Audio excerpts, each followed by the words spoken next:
El cuarteto Il Divo se presenta por segunda vez en Paraguay esta noche, en un show que contará con el acompañamiento de la orquesta de la Universidad Politécnica y Artística del Paraguay. La cita es a las 21 horas en el Centro de Convenciones de la Conmebol.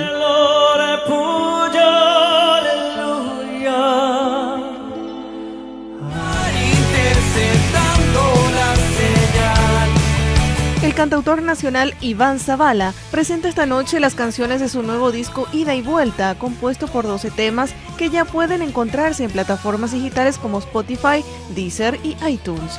El evento es a las 20 en el Shopping del Sol con entrada libre y gratuita.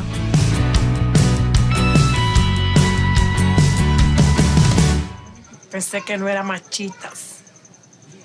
Una película documental de República Dominicana se exhibe hoy en el Centro Cultural Juan de Salazar. Se trata de Caribbean Fantasy, que expone la relación secreta entre un transportador de pasajeros migrantes y una fanática religiosa, que refleja la marcada pobreza y síntomas de la sociedad corroída. La función se inicia a las 20 con acceso libre y gratuito.